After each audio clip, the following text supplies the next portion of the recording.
तो जो मैंने पहले वीडियो बनाया है जिसमें मैंने चैट रूम एप्लीकेशन को आपको बनाना सिखाया है, आज की इस वीडियो में मैं देखेंगे कि कैसे इसको हम डिप्लॉय कर सकते हैं, राइट। क्योंकि अभी तक जितना हमने देखा है वो हमने अपने लोकल कंप्यूटर पे ही इस सर्वर को रन किया है, जैसा कि आप देख सकते हो यहाँ पे भी रन हो रहा है। और हम लोकल का ही क्लाइंट बनाते हैं जिसके कारण हमारा सर्वर से कनेक्शंस बनता है और हम चैट कर पाते हैं। तो आप देख सकते हो कि जैसे ही यहाँ पे मैंने क्लाइंट को बनाया तो आप देख सकते हो कि यूज़र टू इज़ ज्वाइन यहाँ पे हमें देखने को मिल रहा है। अब इन सारे प्रोसेस को मैं ले जाना चाहता हूँ सर्वर पे, यानी सर्वर पे डिप्लॉय करना चाहता हूँ।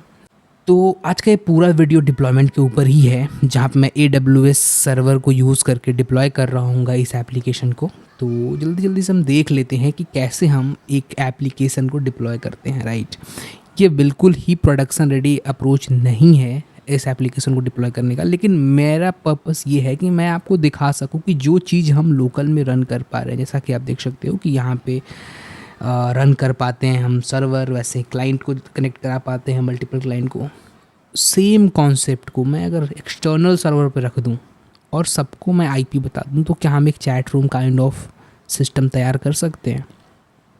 इन अप्रोच को मैं पूरा का पूरा इस वीडियो में दिखाने वाला हूँ, राइट। तो चलते हैं अपने यहाँ पे AWS अकाउंट पे, और ये है मेरा AWS अकाउंट और इसमें हमें बनाना पड़ेगा एक सर्वर। तो सर्वर क्या है? सर्वर एक होता है EC2 इंस्टेंस। मैं सिंप्लिसिटी के लिए आपको एक छोटा सा डायग्रामेटिकली चीज़ों को बताने की कोशिश करता हूँ। तो अगर मैं एक सॉलिड ड्रॉ को ओपन करूँ और इसमें मैं एक छोटा सा आपको डायग्राम बता के चीज़ों को बताने वाला हूँ, राइट। तो यहाँ पे होगा हमारा सर्वर, राइट। ये कहाँ से आ गया? तो यहाँ पे हमारा होगा सर्वर, और जो सर्वर होता है AWS का, इसमें बहुत सारे कॉन्सेप्ट हैं, सिक्योरिटी ग्रुप्स काइंड ऑफ। मैं उसमें भी बेसिक इन डेप्थ नहीं जानने की कोशिश करूँगा, लेकिन आपको मैं एक बेसिकली एक ओवरव्यू, एक आइडिया देने वाला हूँ कि कैसे ये एप्लीकेशन का आर्किटेक्चर होने वाला है, राइट। उसके बाद होता है यहाँ पे सिक्योरिटी ग्रुप। तो सिक्योरिटी ग्रुप हम बनाएंगे। अभी मैं ये AWS का कोर्स नहीं है, फिर मैं आपको बता देता हूँ। तो सिक्योरिटी ग्रुप के बारे में मैं डिटेल में डिस्कशन यहाँ पे नहीं करने वाला हूँ।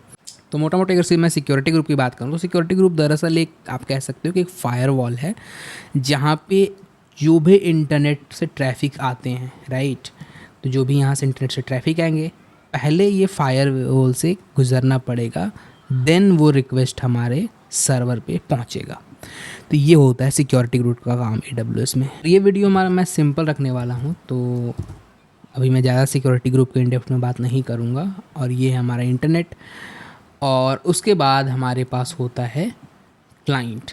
तो क्लाइंट यहाँ पे इंटरनेट के थ्रू कनेक्ट करेगा हमारे सिक्योरिटी ग्रुप को। सिक्योरिटी ग्रुप, आप अगर सिंपलिस्टिकली मैं कह दूँ तो ये एक पूरा का पूरा जो सिक्योरिटी ग्रुप है ये सर्वर का ही पार्ट है। तो यहाँ पे अगर सिंपली आपको ये दिखाऊं तो ये पूरा एक AWS का ही पार्ट है, और AWS में ही ये सर्वर और ये सिक्योरिटी ग्रुप होते हैं, राइट। सर्वर आप ऐसे समझ सकते हो कि एक लिनक्स मशीन है जो रन कर रहा है AWS पे, और इसी के ऊपर हम अपनी एप्लीकेशन को होस्ट करने वाले हैं, राइट। तो फटाफट से चलते हैं EC2 पे और बना लेते हैं एक मशीन यहाँ पे EC2 में बनाना आसान है। तो सबसे पहले आप जाते हैं AWS पे। तो यहाँ पे जो मैं रिसेंटली विजिट जो मैंने दिखाया है वो आप सेक्शन आपके AWS अकाउंट पे नहीं होगा। तो यहाँ पे आप EC2 सर्च कर सकते हैं, ठीक है। तो जैसे EC2 पे ओपन करेंगे तो आप सेम पेज पे आप लैंड कर रहे होंगे, राइट। और उसके बाद यहाँ से भी लॉन्च कर सकते हो आप इंस्टेंस, लेकिन आपको यहाँ पे सिंपली इंस्टेंस टैब पे जाना है। यहाँ पे एक इंस्टेंस ऑलरेडी मैंने टर्मिनेट किया है, लॉन्च किया है पहले भी, तो ये टर्मिनेटेड स्टेट में है, ठीक है। तो नया इंस्टेंस लॉन्च करने के लिए हमें लॉन्च इंस्टेंस पे क्लिक करना होता है, राइट। यहाँ पे हमें लिखना होता है अपने सर्वर का नाम। तो मैं यहाँ पे लिख देता हूँ चैट रूम, राइट। ये हमारा चैट रूम का सर्वर है, तो यहाँ पे चैट रूम लिख देता हूँ। और उसके बाद यहाँ पे OS सेलेक्ट करने होते हैं। तो यहाँ पे AWS लिनक्स डिफ़ॉल्ट, अभी मैं इसी को रखता हूँ, ठीक है। और उसके बाद यहाँ पे हमें अपना कंप्यूट के जो पावर्स होते हैं, इंस्टेंस टाइप जिसे कहते हैं AWS, उसे सेलेक्ट करना होता है, राइट। तो आप चाहो तो अपना पावरफुल मशीन भी ले सकते हो, लेकिन मैं यहाँ पे फ्री टियर वाला भी सिंपल यूज़ केस के लिए ये काफ़ी है, ठीक है। उसके बाद जनरेट करना होता है हमें की पेयर्स, राइट। की पेयर होता क्या है, आप ऐसा समझो कि हम SSH के थ्रू अपने सिस्टम से इस सिस्टम में कनेक्शंस बनाते हैं, राइट। क्योंकि इस सिस्टम पे अगर हमें डिप्लॉय करना है AWS के सर्वर पे, और अगर हमें डिप्लॉय कहाँ से करना है, हमें डिप्लॉय करना है यहाँ पे क्लाइंट से। तो मान लेते हैं ये क्लाइंट है, तो यहाँ पे क्लाइंट का SSH होगा, और यहाँ पे जो AWS है उसमें डिफ़ॉल्ट SSH सर्वर रन कर रहा होता है। तो मैं अपने एप्लीकेशन से, जो कि मैं अपने लोकल कंप्यूटर से इसको कनेक्ट करूँगा वाया SSH, राइट। और इसके बाद हम डिप्लॉयमेंट करेंगे, राइट। तो ये होता है पूरा प्रोसेस, इसलिए हमें जनरेट करना पड़ता है की पेयर। तो मेरे पास ऑलरेडी कुछ की पेयर्स हैं जो कि अदर्स के नाम से बना हुआ है, लेकिन यहाँ पे मैं आपको दिखाने के लिए एक नया जनरेट करता हूँ। तो ये आप देख सकते हो कि यहाँ पे मैंने एक नया की पेयर जनरेट किया है। की पेयर का नाम लिखना होता है, तो चैट रूम मैं लिख देता हूँ, और ये पेम फाइल होते हैं, ठीक है। तो यहाँ पे आप जैसे क्रिएट करेंगे तो आपके पास सिस्टम में चैट रूम का एक फ़ाइल डाउनलोड हो जाएगा, जो कि एक पेम फाइल है, राइट। उसके बाद यहाँ पे कॉन्फ़िगर करना पड़ता है हमें नेटवर्क सेटिंग, राइट। और नेटवर्क सेटिंग में बाकी चीज़ों को मैं छेड़ने की ज़रूरत नहीं है, सबनेट, BPC ये सब इंटरनली AWS मैनेज कर लगता है। लेकिन हमें चेंज करना होता है सिक्योरिटी ग्रुप, जैसा कि मैंने यहाँ पे आपको बताया। तो ये सिक्योरिटी ग्रुप हमें क्रिएट करना होता है, और इसमें हमें बताना होता है कि कौन कौन से पोर्ट को हम अलाउ करते हैं, राइट। ताकि जो हमारा क्लाइंट है वो भी सर्वर से कनेक्ट कर पाए वाया SSH, ठीक है। क्योंकि SSH को काम करने के लिए पोर्ट 22 की इंपॉर्टेंट होती है, तो पोर्ट 22 को यहाँ पे अलाउ करना होता है, राइट। तो आप देख सकते हो कि यहाँ पे सिक्योरिटी ग्रुप भी क्रिएट हो रहा है, और उसके साथ साथ हमारा SSH ट्रैफिक को अलाउ किया जा रहा है। और ये सारे IP एड्रेसेस होंगे, यानी जो भी IP एड्रेसेस यहाँ पे इंटरनेट के थ्रू आएंगे, कोई भी आपका लोकल कंप्यूटर पे IP असाइंड है, वो सारे IP से ये SSH अलाउ कर रहा है ये सिक्योरिटी ग्रुप, राइट। आप चाहो तो यहाँ पे एग्जिस्टिंग अगर कोई आपका सिक्योरिटी ग्रुप है तो उसे भी सेलेक्ट कर सकते हो, और सिक्योरिटी ग्रुप में जो कॉन्फ़िगरेशन आपने मतलब अप्लाई किए होंगे वो सेम कॉन्फ़िगरेशन आपके इस EC2 मशीन के लिए अप्लाई हो जाएंगे। लेकिन फिर मैं बताता हूँ सिंपलिसिटी के लिए, मैं अभी एक नया सिक्योरिटी ग्रुप बनाने वाला हूँ, जो कि हमारा बनेगा लॉन्च विजार्ड 1, जो कि ये डिफ़ॉल्ट अपना ये सिक्योरिटी ग्रुप का नाम कॉन्फ़िगर किया हुआ है AWS ने, ठीक है। SSH अभी अलाउ है, और इतना करने के बाद बस हम लॉन्च इंस्टेंस पे क्लिक करते हैं, और कुछ समय थोड़ा सा टाइम लेता है ये प्रोविज़न होने में सर्वर को, लेकिन जैसे ये प्रोविज़न होगा वैसे ही आपको जो इंस्टेंस है वो रनिंग मोड में दिखने को मिलेगा, राइट। तो ये बाकी चीज़ें यहाँ पे क्रिएट कर दिया है इसने। और अगर मैं पीछे जाऊँ और अगर इसको रिफ्रेश करूँ तो आप देख सकते हो कि यहाँ पे इंस्टेंस का जो स्टेट है वो पेंडिंग स्टेट में है, राइट। और जैसे ही ये रन होता है तो आप देख सकते हो कि यहाँ पे रनिंग स्टेट चेंज हो चुका है। अब ये रनिंग स्टेट चेंज होने का मतलब ये है कि अब ये सर्वर AWS पे रन कर रहा है। तो यहाँ पे आप देख सकते हो चैट रूम सर्वर सेलेक्टेड है, तो यहाँ पे चैट रूम सर्वर की ही डिटेल्स हमें देखने को मिल रही है। उसमें हमें पब्लिक IP एड्रेस मिलते हैं, प्राइवेट IP एड्रेस मिलते हैं, और कुछ और चीज़ें हैं, इलास्टिक IP एड्रेस मिलते हैं, DNS भी हमें कुछ मिलता है, राइट। और अगर मैं यहाँ पे आपको कुछ चीज़ें और दिखाऊं, फॉर एग्ज़ाम्पल यहाँ पे सिक्योरिटी सेक्शन में अगर मैं जाता हूँ तो यहाँ पे आप देख सकते हो कि ये एक सिक्योरिटी ग्रुप ऑलरेडी असाइन है, जिस पे यहाँ पे इनबाउंड और आउटबाउंड 2 रूल्स होते हैं, राइट। अब इनबाउंड आउटबाउंड रूल मैं बताऊंगा, अभी नेटवर्किंग की मैं पढ़ा ही रहा हूँ, लेकिन आप ऐसा समझो कि इनबाउंड और आउटबाउंड रूल ऐसा होता है कि जो ये सिक्योरिटी ग्रुप है, राइट, ये अलाउ करता है आपके सर्वर का कम्युनिकेशंस, ठीक है। सर्वर का कम्युनिकेशन इस सेंस में अलाउ करता है कि अगर आपके सर्वर को इंटरनेट से कनेक्ट करना है या इंटरनेट को आपके सर्वर से कनेक्ट करना है, तो दोनों के बीच में ये एक लेयर है, आप ऐसा समझो। और ये जो लेयर है ये अलाउ करता है, तो इसी को हम कहते हैं क्या, सिक्योरिटी ग्रुप। अब यहाँ पे इनबाउंड रूल जो है, जैसा कि आप देख सकते हो इनबाउंड रूल है। इनबाउंड रूल कहता है कि जो भी एक्सटर्नल ट्रैफिक है, ठीक है, जैसे यहाँ पे अगर पोर्ट 22 पे कोई कनेक्ट करने की कोशिश कर रहा है, कोई भी इंटरनेट से, पब्लिक सोर्स कोई भी इंटरनेट से, तो उसे यहाँ पे अलाउ किया हुआ है मैंने, तो ये कनेक्ट कर सकता है केवल और केवल पोर्ट 22 से, राइट। तो यहाँ पे ये जो इंटरनेट है इसको अगर हमारे सर्वर्स को कनेक्ट करना है तो स्पेसिफिकली यहाँ पे पोर्ट 22 को यूज़ करके ही कनेक्ट करना पड़ेगा, क्योंकि पोर्ट 22 ही यहाँ पे अलाउ है, राइट। वैसे ही आउटबाउंड रूल होते हैं, आउटबाउंड रूल होते हैं सर्वर के लिए। तो अगर सर्वर को कभी भी इंटरनेट से कनेक्ट करना है यहाँ पे, तो उसके लिए यूज़ होते हैं आउटबाउंड रूल। आउटबाउंड रूल ये कहता है कि अगर सर्वर को फॉर एग्जांपल कोई सॉफ्टवेयर डाउनलोड करना है, नोट.js डाउनलोड करना है, या कुछ भी चीज़ें डाउनलोड करनी है, तो उसके लिए हम आउटबाउंड रूल कनेक्ट करते हैं, ताकि सर्वर जो है वो इंटरनेट से कनेक्ट कर पाए, यानी सर्वर का जो ट्रैफिक है वो इंटरनेट पे भेजा जा सके। और ये सारा कॉन्फ़िगरेशंस कहाँ होता है? सिक्योरिटी ग्रुप के अंदर, राइट। तो आप यहाँ पे देख सकते हो कि यहाँ पे जो हमारा सिक्योरिटी ग्रुप है उसका नाम है लॉन्च विजार्ड। ये है होता है हमारा सिक्योरिटी ग्रुप का काम। ठीक है, ये मैंने बेसिक्स बता दिया है और नेटवर्किंग के कारण ही बताया है मैंने, क्योंकि मैं नेटवर्किंग का ही चीज़ें एक्सप्लेन करने की कोशिश कर रहा हूँ, और ये पूरी जो सीरीज बना रहा हूँ वो नेटवर्किंग के ऊपर ही है, राइट। ये चीज़ें अगर आप डिटेल में जानना चाहोगे तो आप एक बार कमेंट कर सकते हो, जहाँ पे मैं इसके ऊपर पूरे के पूरे आगे चीज़ें सीरीज़ भी बना दूंगा AWS के ऊपर, राइट। जहाँ पे अगर आप बिगिनर हैं, आप बेसिक समझना चाहते हैं, आप भी कंफ्यूज रहते हैं कि ये चीज़ें क्या होती हैं, कैसे चलती हैं, राइट, तो वहाँ पे मैं बिगिनर के लिए बेसिक्स जो कवर करने वाला हूँ, जहाँ पे AWS पे आप बेसिकली डिप्लॉयमेंट कर सकते हैं और चीज़ों को समझ सकते हैं, राइट। हमें कनेक्ट करने के लिए किसकी ज़रूरत होगी? पब्लिक IP की, राइट, क्योंकि इंटरनेट के पास होता है पब्लिक IP एड्रेस। अगर मैं प्राइवेट IP की बात करूँ तो प्राइवेट IP ऐसा आप समझ सकते हो कि AWS के जो इन्वायरमेंट्स हैं, फॉर एग्जांपल ये एक AWS का पूरा सर्वर है। अब इस सर्वर के अंदर भी कई सर्वर्स होते हैं, राइट।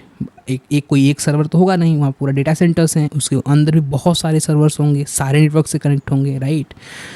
तो वो जो सर्वर उस पर्टिकुलर नेटवर्क से कनेक्टेड होंगे वो होता है प्राइवेट नेटवर्क, राइट। तो फॉर एग्जांपल इसका कोई एक और सर्वर इधर है, अब ये सर्वर भी इंटरनेट से कनेक्टेड है, ये सर्वर भी इंटरनेट से कनेक्टेड है, ठीक है। तो जो इन दोनों सर्वर के बीच में कम्युनिकेशंस होगा, राइट, वो प्राइवेट IP के थ्रू होगा। प्राइवेट IP आप ऐसा समझ सकते हो कि प्राइवेट IP एक अगर सिंपली मैं कहूँ तो यहाँ पे एक डेटा सेंटर या फिर एक आप कह सकते हो कि एक VPC वर्चुअल प्राइवेट कंप्यूट होता है, जो AWS का टर्म है, उसका पार्ट है। उसके अंदर बहुत सारे कंप्यूटर्स होते हैं, बहुत सारे सर्वर्स होते हैं, और वो सारे सर्वर्स उस एक राउटर से कनेक्ट होते हैं और प्राइवेट IP के थ्रू वो एक दूसरे से कम्युनिकेट कर सकते हैं, लेकिन वो इंटरनेट से कम्युनिकेट नहीं कर सकते। इंटरनेट से कम्युनिकेट करने के लिए उसे पब्लिक IP एड्रेस की ज़रूरत पड़ती है, और इसीलिए यहाँ पे आप देख सकते हो कि इस EC2 इंस्टेंस में यहाँ पे हमें पब्लिक IP भी मिल रहा है और प्राइवेट IP भी मिल रहा है।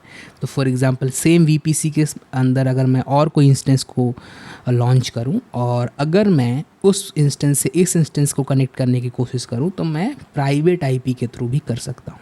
लेकिन अगर मैं इंटरनेट के थ्रू अगर ये काम करने की कोशिश करूं तो ये मैं इंटरनेट के थ्रू नहीं कर सकता, और इंटरनेट के थ्रू हमें पब्लिक IP एड्रेस के थ्रू ही जाना पड़ता है। अभी बहुत डिटेल हो रहा है, मुझे पता है नेटवर्किंग का ये कॉन्सेप्ट। तो अगर मैं इसको कॉपी करूं और चलूं अपने टर्मिनल पे, राइट, और अगर मैं SSH के थ्रू कनेक्ट करने की कोशिश करूं तो कैसे होता है, पहले तो हम ये देख लेते हैं।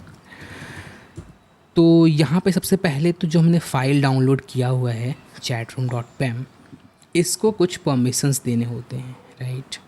ठीक है, तो सबसे पहले हम परमिशंस ले लेते हैं। सबसे पहले परमिशन देने के लिए chmod एक कमांड होता है, और उसके बाद हमें इसको एक एग्जीक्यूट का यहाँ पे परमिशन देना है। तो यहाँ पे एग्जीक्यूट के जो नंबर्स होते हैं वो 4 होते हैं, और उसके बाद यहाँ पे हमारे पास chatroom.pem फाइल को सेलेक्ट लगाना पड़ता है, राइट। और जैसे ही मैंने यहाँ पे रन किया तो यहाँ पे इस फाइल को एग्जीक्यूट का परमिशन मिल चुका है, राइट। अब हम SSH के थ्रू इस फाइल के ज़रिए इस पर्टिकुलर मशीन से कनेक्ट कर सकते हैं, राइट। तो यहाँ पे मैं लिखता हूँ SSH-i, और -i के बाद हम इस फाइल का नाम लिखेंगे, राइट। और उसके बाद हम लिखेंगे EC2 यूज़र एट, और ये पब्लिक आईपी एड्रेस, राइट। यहाँ पे प्राइवेट आईपी एड्रेस आपको नहीं लिखना है, पब्लिक आईपी एड्रेस ही लिखना है। और क्यों लिखना है वो मैंने आपको बता दिया है। जैसे ही मैं यहाँ पे एंटर करूँ तो आप देख सकते हो कि ये फिंगरप्रिंट को यस करने के लिए हमें पास एक परमिशंस मांग रहा है, राइट। तो यहाँ पे मैंने यस किया, और जैसे ही मैंने यस किया तो आप देख सकते हो कि ये EC2 मशीन पे हमारा कनेक्शंस बन चुका है, राइट। और उसके बाद ये जो मशीन है आप देख सकते हो कि यहाँ पे ये EC2 यूज़र्स जो कि डिफ़ॉल्ट यूज़र क्रिएट करता है जैसे ही इंस्टेंस लॉन्च होता है। तो इसके बाद मैं सिंपली डिप्लॉय करने की कोशिश करता हूँ कि कैसे हम अपने एप्लीकेशन को डिप्लॉय करते हैं। तो अपने एप्लीकेशन को डिप्लॉय करने के लिए सबसे पहले तो हमें अपने इस EC2 मशीन में लाना होगा Node.js, राइट। और Node.js को लाने के लिए सबसे बेस्ट तरीका है वो होता है NVM इन लिनक्स। तो इसे इंस्टॉल कर लेते हैं, और इसे इंस्टॉल करने के लिए हमें पता है कि कैसे इंस्टॉल करना है। तो जैसे ही आप इधर जाओगे और यहाँ पे आप देख सकते हो कि कॉल के थ्रू भी आप इंस्टॉल कर सकते हो, राइट। कॉल है, wget ये कमांड है, तो इन चीज़ों के थ्रू भी आप यहाँ पे इंस्टॉल कर सकते हो। यहाँ पे मैंने इसको कॉपी किया, और अगर मैं यहाँ पे पेस्ट करूँ और एंटर करूँ तो यहाँ पे आप देख सकते हो कि ये डाउनलोड कंप्लीट हो चुका है। तो अगर मैं nvm-v करूँ तो आप देख सकते हो कि यहाँ पे हमारे पास nvm इंस्टॉल हो चुका है। तो वो इस कमांड से इंस्टॉल तो हो गया था, लेकिन हमें प्रोफाइल में भी अपडेट करनी पड़ती है, जो कि यहाँ पे जो हमारा कनेक्शंस बना हुआ है, ताकि हम यहाँ पे nvm.sh जो स्क्रिप्ट है उसको यूज़ कर सकें, राइट। तो यहाँ पे हमारा nvm इंस्टॉल हो चुका है, और nvm के थ्रू हम कैसे इंस्टॉल करेंगे Node.js का, वो मैंने यहाँ पे ऑलरेडी बात किया हुआ है बहुत सारे पहले वीडियोज़ में, राइट। लेकिन यहाँ पे मैं ही भूल चुका हूँ। तो यहाँ पे सिंपली लिखना होता है nvm इंस्टॉल और node, राइट। इतने बार कमांड लिखने से ये हमारे पास Node.js को इंस्टॉल कर देगा, जो Node.js का लेटेस्ट वर्जन है उसको इंस्टॉल कर देगा, राइट। तो अगर मैं Node-v लिखने की कोशिश करूँ तो आप देख सकते हो कि यहाँ पे हमारे पास Node.js का जो लेटेस्ट वर्जन है, जो 24.4 है, वो हमें यहाँ पे देखने को मिल रहा है, वो इंस्टॉल हो चुका है, राइट। अब हमें करना क्या है, सबसे पहले तो हमें करना है एक फ़ोल्डर बनाना है, और एक फ़ोल्डर में हमें अपने सर्वर को, मतलब जो सर्वर है हमारा, सर्वर का कोड है, उसे रखना है, राइट। तो सबसे पहले तो हम एक फ़ोल्डर बना लेते हैं mkdir ऐप नाम का, राइट। अगर मैं यहाँ पे देखूँ तो ऐप फ़ोल्डर हमें देखने को मिल रहा है। तो ऐप के अंदर चलते हैं, राइट। और यहाँ पे मैं अपने सर्वर के कोड को रखने की कोशिश करता हूँ, ठीक है। सर्वर के कोड को रखने के लिए सबसे पहले तो हम चलते हैं अपने सर्वर पे।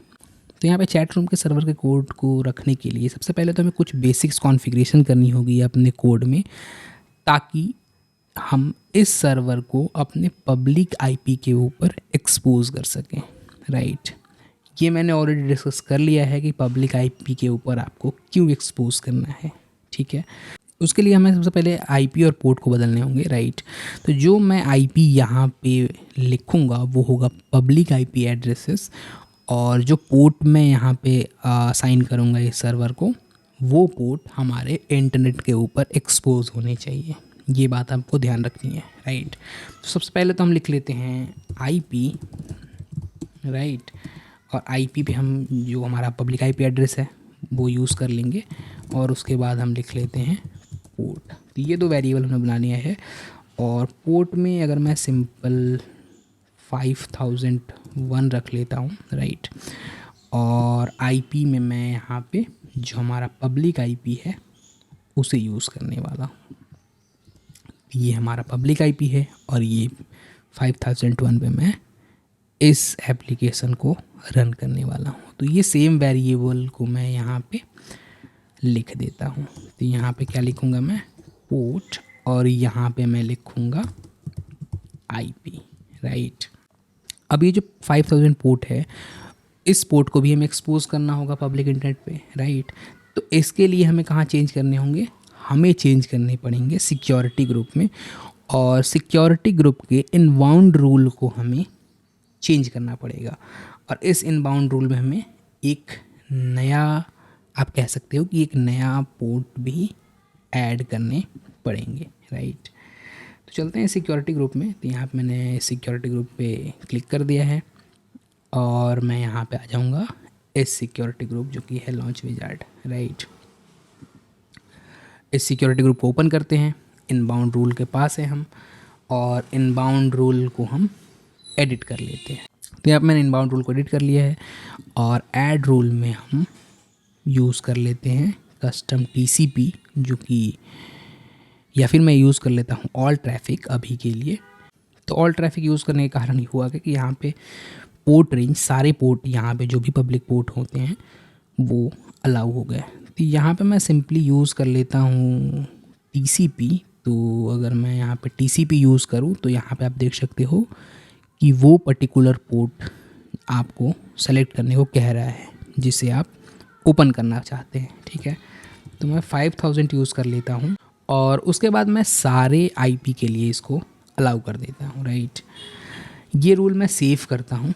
अब ये रूल को सेव करने से हुआ गया कि हमारा 5000 जो पोर्ट है वो भी यहाँ पे अलाउ हो चुका है। तो जो भी हमारा पब्लिक इंटरनेट है वो अगर टीसीपी के थ्रू 5000 पोर्ट पे कनेक्ट करने की कोशिश करेगा तो वो हमारा जो नेटवर्क है उसे रोकेगा नहीं, उसे कनेक्ट करने देगा, राइट।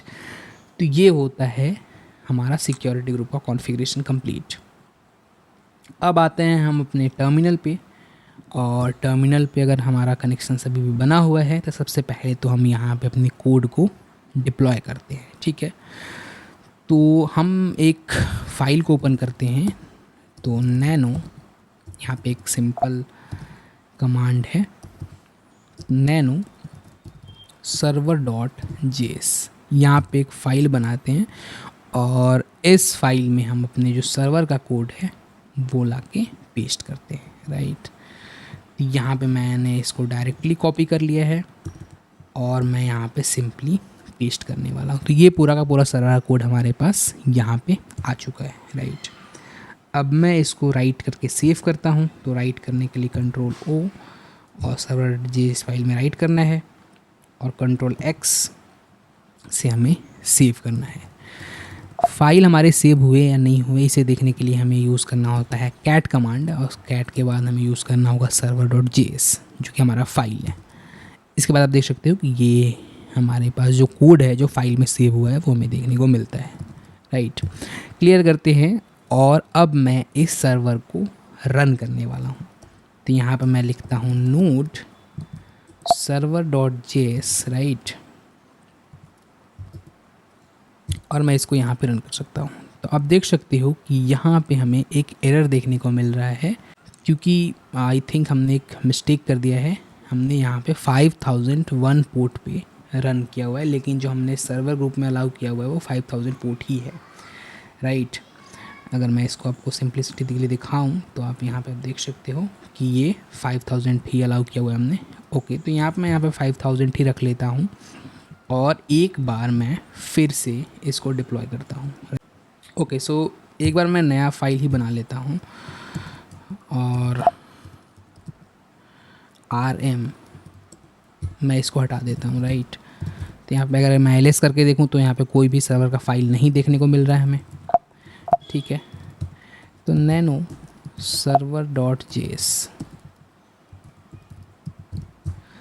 और इसमें अब मैं लिखने वाला हूँ 5000 और जो हमारा पब्लिक आईपी है वो। तो यहाँ पे आप देख सकते हो कि हमारा पब्लिक आईपी क्या है डिटेल सेक्शन में, राइट, 65.0.135.239। तो ये है हमारा पब्लिक आईपी एंड ये है हमारा पोर्ट। इसको मैं सेव करता हूँ और एग्ज़िट करता हूँ, और नोड सर्वर डॉट जेएस को रन करने की कोशिश करता हूँ। फिर से हमें यहाँ पे एक एरर देखने को मिल रहा है। ओके, सो चैट जीपीटी से इतने सारे क्वेश्चन आंसर करने के बाद मुझे कुछ चीज़ें समझ में आई हैं जो मैं आपको शेयर करना चाहता हूँ बेसिकली, और फिर मैं यहाँ पे अपने कोड पे चलता हूँ, राइट। तो होता क्या है कि जैसे हमने पब्लिक आईपी एड्रेस डाला अपने यहाँ पे, राइट, तो अभी हुआ क्या कि EC2 जो है इस एड्रेस को नहीं समझता, राइट, क्योंकि ये इंटरनेट का एड्रेस है, ये पब्लिक एड्रेस है। तो इस एड्रेस के ऊपर आप रन नहीं कर सकते, क्योंकि जो आपके मशीन है, जो आपके EC2 सर्वर है, उसको ये एड्रेस के ऊपर नहीं पता ये कौन सा एड्रेस है। और इसका कंक्लूजन ये है कि EC2 आपके पब्लिक एड्रेस को नहीं समझता, राइट। उसको नहीं पता कि आप कौन से पब्लिक नेटवर्क से कनेक्ट करने वाले हो। और EC2 के पास होता है प्राइवेट IP एड्रेसेस, और उसी प्राइवेट IP एड्रेसेस के ऊपर आपके सर्वर को रन करता है। और जैसे ही वो पब्लिक नेटवर्क से ट्रैफिक आता है, राइट, तो यहाँ पे कुछ मैपिंग्स होती हैं पब्लिक और प्राइवेट IP एड्रेसेस की। तो पब्लिक IP एड्रेस जो नेटवर्क के रिक्वेस्ट आते हैं वो कन्वर्ट होके हमारे प्राइवेट IP एड्रेसेस पे मिल जाते हैं, जिसके कारण जो हमारा सर्वर रन होता है वो एग्जिस्ट कर पाता है, राइट।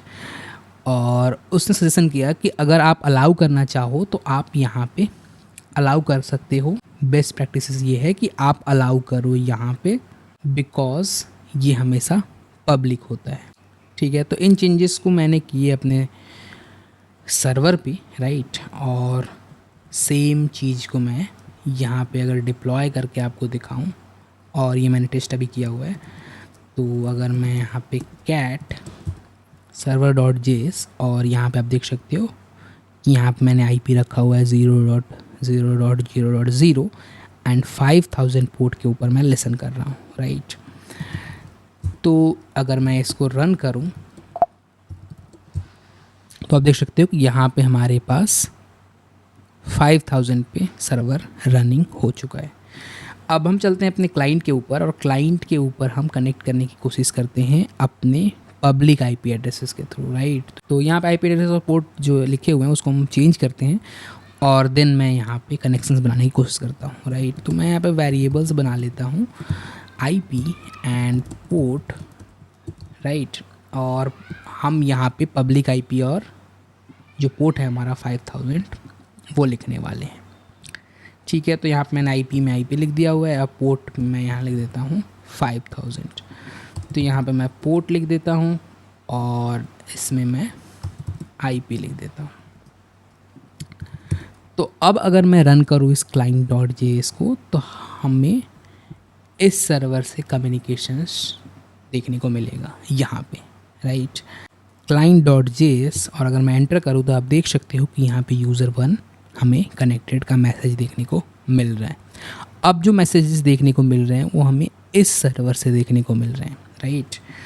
अगर मैं यहाँ पे नोड और एक क्लाइंट करूँ, राइट, तो यहाँ पे आप देख सकते हो कि ये प्रॉपर जो हमारा एप्लीकेशंस है वो वर्क कर रहा है। तो यहाँ पे अगर मैं हेलो लिखूँ तो यहाँ पे आप देख सकते हो कि user2 हेलो लिखा हुआ है। मैं हाय लिखूँ तो आप देख सकते हो कि user1 हाय लिखा हुआ है, यहाँ पे हमें शो होने को मिल रहा है। इस तरीके से अगर आप और चाहो तो और कनेक्शंस भी बना सकते हो। तो नोड client.js, और आप देख सकते हो कि यहाँ पे जो user3 है वो भी ज्वाइन हो चुका है। Hello users, right. यहाँ पे आप देख सकते हो कि यहाँ पे जो मैसेज है वो देखने को हमें मिलता है।